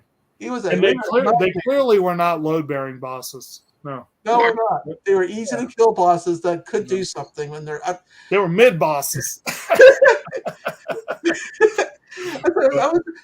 This one is. I guess I was really blown away to how easy that these peacemakers died. Yeah. Either on the ground or in the space. Yeah. They equally are easy to kill off. Yeah. So, so basically, then like I said, we kind of go into an extended prologue. Of course, Pacifica is returned, and so is Forsyth. They are both returned to life. Yeah. And we see that he becomes king. Winnie and Chris apparently end up together. Leo decides to renew his suit for Pacifica's hand, and Gets she slapped. continues to kind of treat him like an annoying kid brother. And that's the end. And then we first had the whole. He comes to say, "Are you guys coming to the princess coronation?" And apparently their mayor is giving birth, and that's more important. And Pacifica says something like, "I'll go to the next one." It can only be one. So, well, you can only go to one of these. That's only right. So that's pretty much the end of the series. Like I said, I probably skipped bits and pieces, but did anyone have anything in the plot or characters that they really want to hit that we did skip over, or you missed the most important plot point, Mr. Soupy. Oh yes, Mr. Soupy. We forgot Mr. Soupy. Dragon-ish thing. That's a mascot that initially Pacifica wears the costume for a baker in Winnia's hometown, and Leo takes over for her, and for some reason develops a powerful attachment to that suit. And I may say so. Yes. Throughout the series, people are telling him, "Will you please wash that thing?" It probably was smelling pretty soupy by the end there. Yeah. It was interesting. No, I mean, I think, to tell you the truth, I believe we did hit, at least from my opinion, I think we did hit the major plot points. I mean, we did, I think we did forget that all the characters had genes inside of them that made them eventually want to come to the Scrap Princess. They were like guardians. Yeah. Well, one of the points was that some of the characters that protected her did not have the gene, which was the thing that had, like, I think the assassin guy didn't have. Yeah, Chris and his crew had no genetic predisposition. They just joined the crew because they wanted to. But yes, Shannon and the other girl, I forget her name. Shannon and Raquel are directly descended from Lord Becknam and I don't remember the name of the woman, but they were Celia's younger siblings, if I recall correctly.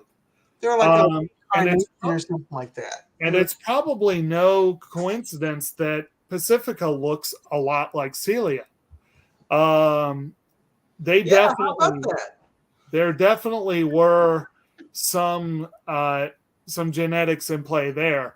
I did not remember seeing in this watch through.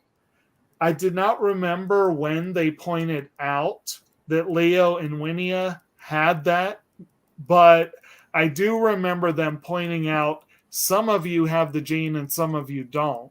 So I did see that part, but do y'all remember when it was pointed out in the first place? No. I think it was well, I remember that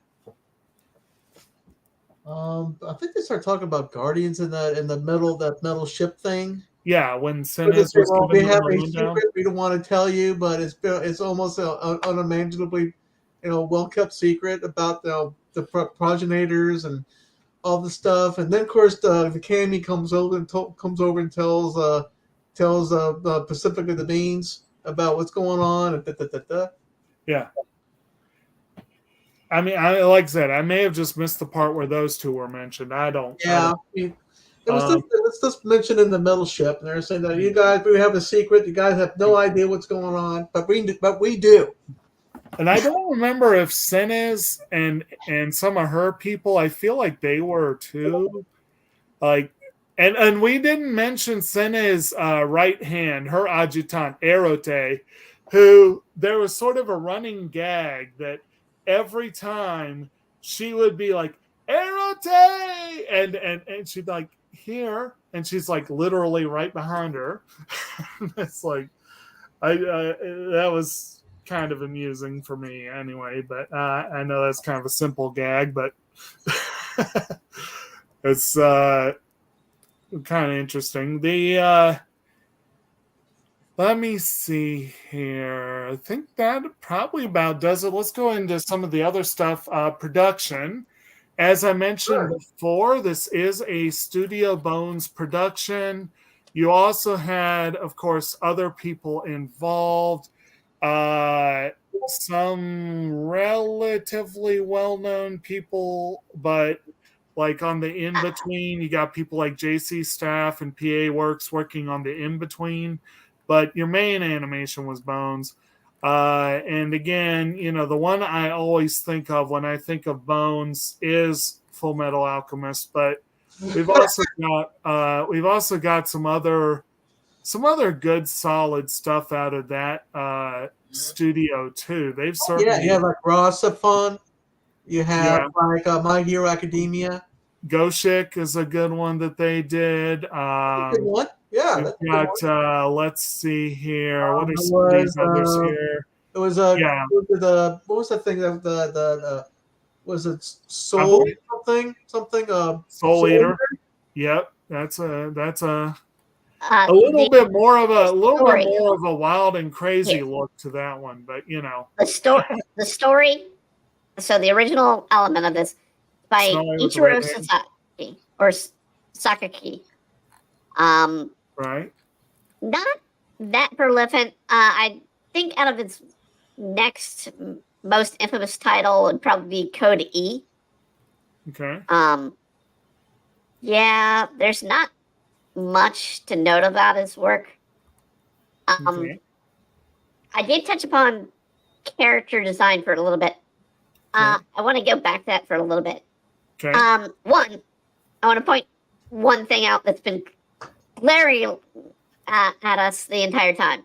The image we have. Look at our wonderful male lead and Chris. Yeah. Tell me what they have that's very similar. They got a similar hairstyle. Exactly. It is almost beat for beat hairstyle. Chris's hair is a little bit poofier, but that's about it.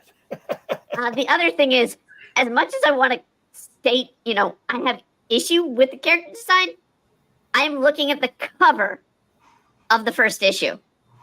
Thank God they didn't go with that. Because all the crap I've heard about how Oda draws in One Piece women's with thin waist do not equal this. We have Pacifica with her head being larger than her waist. Yeah, I'm looking at this. I see what you're saying. It's almost like... Yeah, it's almost like someone tried to combine One Piece and Slayers. It's weird. It's weird art. It's weird art. It's 90s art. I get that's where the large shoulder pads come from. It was the 90s style that, thank God, didn't catch on. But it doesn't have any bikini armor in this particular show. But there's a lot of that in anime, so... Oh, apparently there is an RPG game for this one. Yes. Yes. There it is. Okay, isn't that something? Don't think there's a translation, so it's probably just in Japanese. You can probably find a copy of it on the web that somebody might have translated. Yeah. But okay, isn't that something? It says, it's an actual tabletop RPG, apparently.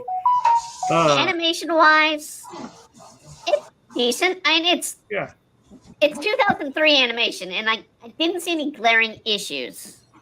So, Right. I mean, it was decent for 2003. And again, Bones is pretty solid when it comes to doing decent animation. Like I can't of the shows we mentioned, I can't remember ever seeing one that I thought was poorly animated. I'm telling you, the truth, on at least to me, my standpoint, Bones is Bones. They do good jobs. Yeah. They don't see. You didn't something like what happened with other animes where you have really good episodes and really poor drawn episodes, or a lot of static display. You got a lot of background cheater moves and stuff like that. It's the character designs are all right. I mean, the story was a bit lacking, but when it comes to the feeling of the solidness of the characters, they had good story, good solidness. To me, that they didn't have framey look to them. They didn't have they had the explosions. They had the stuff like that. So no, I really can't really complain, especially on a TV series of this length. It's easier to do like 7 episodes and do a really good job, but it's not so easy to do a long series and have consistency all the way through. Like you see with Evangelion, it's a remarkable story, drawn up by Gainax, not only because it's a really good story, but because they kept the animation quality solid all the way through. And then now, I will say there were much better animation that year, of course. Kino's Journey came out that year. Yeah. Last Exile came out that year. I mean, Wolf's Rain. That's a miracle from God. Yeah, honestly, I'm going to say I love Kino's Journey. And in terms of the story, it's so much better. But honestly, you would say the animation is better than this? Yes. Because I feel like and the action scenes, yes. I feel like Kino's Journey is a middle of the road show for animation. But, Wolf's Rain came out that year. Huh. From what I've heard, Wolf's Rain had some really good anime. I've heard good things, yeah. Wolf's Rain is a great anime. Yeah. Trying to see through some of the other ones. What else was 03? Hat Sign came out that year. Naruto. Yeah.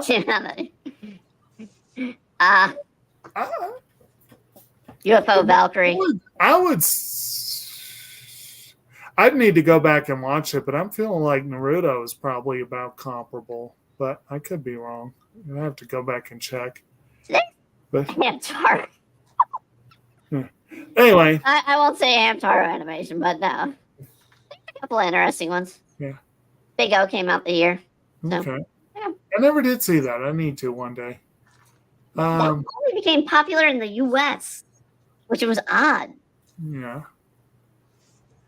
The another thing that is notable as far as the production goes, and I goofed. I have limited time, and I picked a longer show than I normally want to watch because, again, I have my reasons for picking this one, but I normally want to go shorter. Next month we'll have a much shorter series, but all right. It's who watched in sub and dub. Well, I was going to say I watched it in sub, and I would have done the dub if I'd thought about it sooner, but I didn't. It's a decent voice cast. It has a really good Japanese voice cast. We got Humiko Orikasa as Pacifica, Sayako Ohara as Raquel, Shinichiro Miki as Shannon. You got some other pretty well-known Ayako Kawasumi as Winia. You've got Amy Shinohara as the Queen, Elmer. Orikasa also plays Shelia. You got some good folks in there. As far as the English cast, you had Chris Freeman. Yeah. We had Hoffman, I know Liam and Brian and Sam Regal from Critical Role were both in this. Oh, okay. We had Wendy Lee. Yeah. In here. Yuri Lowenthal. What are some of the other ones I know here? Doug Stone, I think, is one I've seen a few times. Mela Lee. I got some folks here.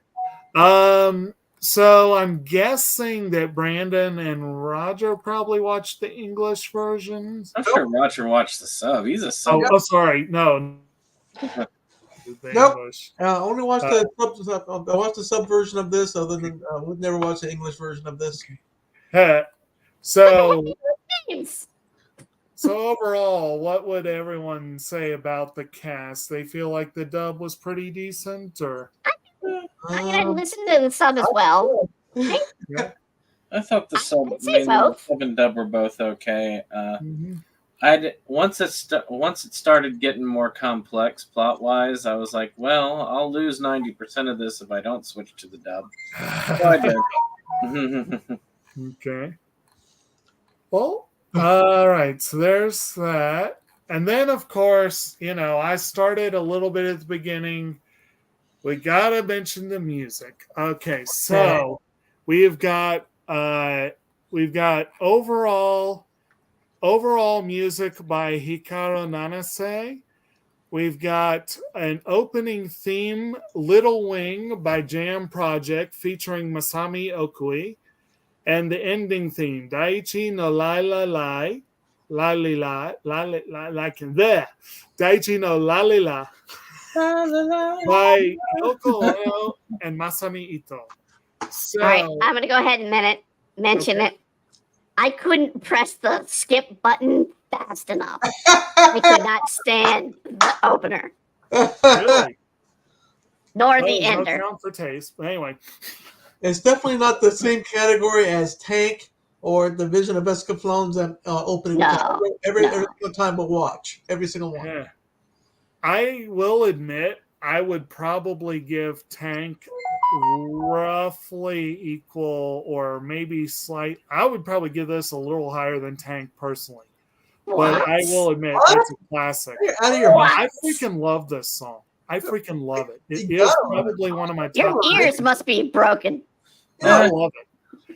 Now, I will admit the ending theme is I'm not crazy about it. Forgettable. What's that and what's the ending theme to the Escaflowne, which every single time I'll watch it as well.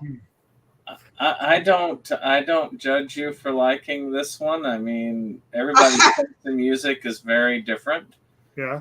But at the same time, no, I don't really get it. But hey, I'm glad that you liked it a lot. I just don't understand why you're putting Tank below it. Yeah. Oh, I love Tank. Don't get me wrong. I love Tank. I really do. The Tank is barely better than this one. It's all right. It's all right, Kabuki Jake, man. We need to do the opener. People have the right to their opinions. We need to do the opener list. We've been holding off on it for 2 years. We need to do that, yes. Like when you're watching Yurtsu Yatsura. I like Cosmic Cycler. Yeah, that's a fun one. It's not my favorite. Not my favorite for that one. I mean, I like the new series opening of Yurtsu Yatsura. Okay. At least the first season. And they do give a nod to the original in it. So you do hear the tune. I do need to see that show. One day I'll get to it. It's good. It's one of the remakes that's really good. Good times. I can't wait to get the Blu-ray version of it when it comes out. Yeah, I've got they're that in the pre-ordered. third season now. Okay. Because the first two are on that Blu-ray release, so that's something. They're going to be. Before we leave it behind, I will also make a note that overall, this is one of those series where I have kind of a nostalgic feeling with the background music. Some of the eye catches, some of the bits of music they play here and there.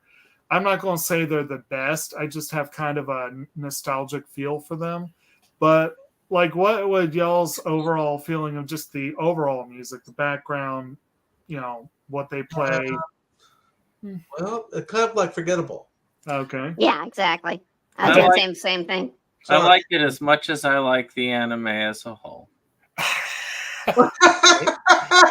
High praise indeed. It wasn't ear screeching, so it's kind of a rare thing to see. Yeah. So I would say, if I was to give a numerical ranking for this out of 10, I would probably rate it about a 6, which is it was enjoyable, but it was nowhere near that higher range for me. I'll use my established ranking. It's a tarnished gem, which puts it right above meh, which is the middle. I would give it a 5 too. I think it's average. The animation kind of saves it. You know, to tell you the truth, if it had a terrible animation quality, it would have sunk into oblivion hood. But it does. I mean, it is Studio Bone, so you have to give it at least an E for effort. So I definitely give it a 5. All right. So I guess since everyone's doing a numerical ranking, I'll go ahead and give mine. I'd probably give it a 7, but I don't. Again, not top of the list, but it's definitely good. Anyway, I guess that about does it for this one, unless anyone else has anything before we go into favorites. No. Okay. Well, so for favorites, we'll say if anyone has a favorite scene and or character, we'll go ahead and have at it. We'll start with you, Roger. Well, you would have to pick me on it. Let me see. It's kind of hard for me to actually like any of the characters. I mean, it's kind of hard for me. I mean, I guess if I had to pick one, I was forced to pick one. I'm going to have to go with Pacifica. I mean, the morose the swordsman doesn't have any flavor. The girl that cast the magic and didn't care, and the rest of them didn't have much. So I guess I have to say my favorite character would have to be Pacifica. My favorite scene. It's kind of hard to come up with a favorite scene. You know, was there even one somewhere? I know I'm kind of dragging on a bit. Let's see. I don't really think there was any particular scene which I would want to rewind and watch again. I mean, I guess I really don't have a favorite scene. I'm sorry. I just don't think. Okay.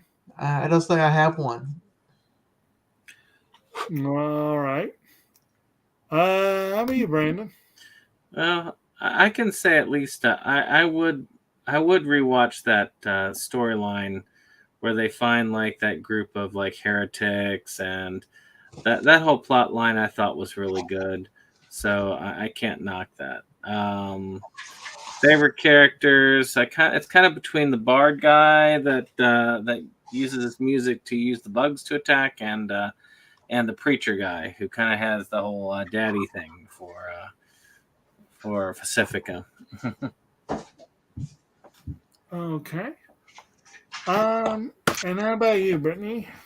I'll pick a scene, but it's in the same vein of Brandon's.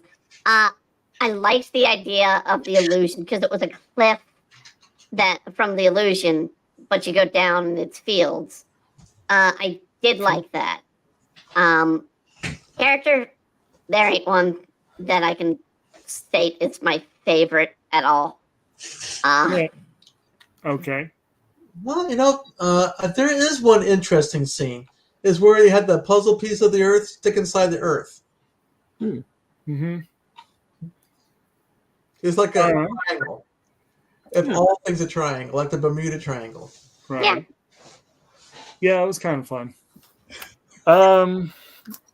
So for me, I guess I guess it would probably it's kind of hard for me to say as well. Like part of me is like I'm frustrated by Pacifica, but I'm tempted to pick her. I kind of maybe Winia would probably win if we're doing favorites. Favorite scene. There's a few little moments here and there that are really fun. And yes, that part where the planet locks back into place was kind of interesting. I like the way they did that. All right, buddy. But there were, I'm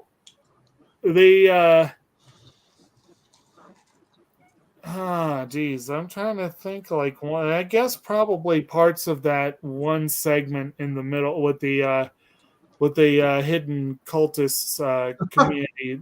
That might be the much of that sequence probably would be on there.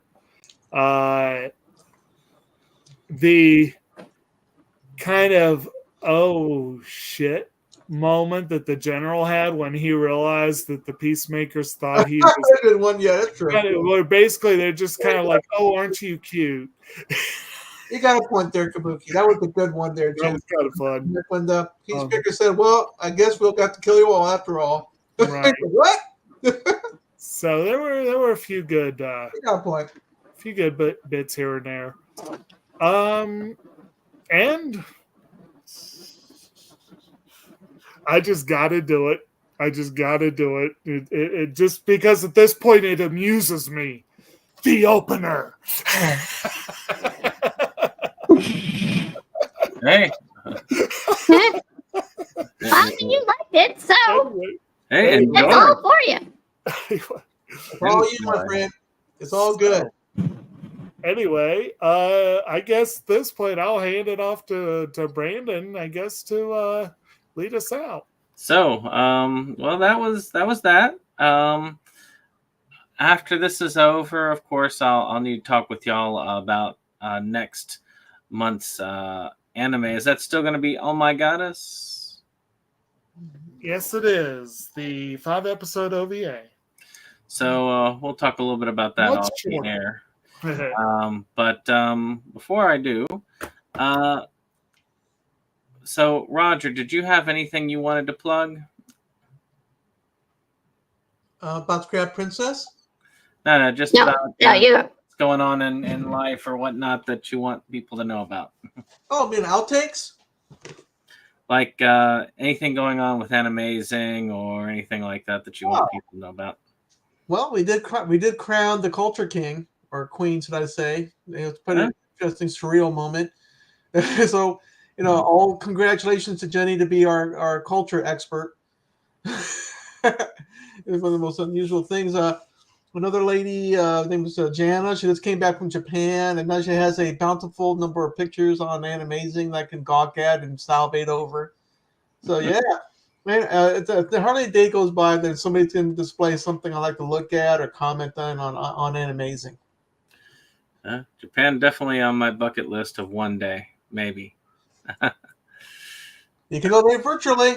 It's pretty cheap that way. Yep. So Jake, did you have anything you wanted to plug? No, nothing particularly. Yeah. All right. How about you, Brittany? You probably have the most to plug of all of us. Yeah, we've got a lot of streaming coming down. We're back with Stardew Valley with over 100 mods in the game that we're playing that on Fridays.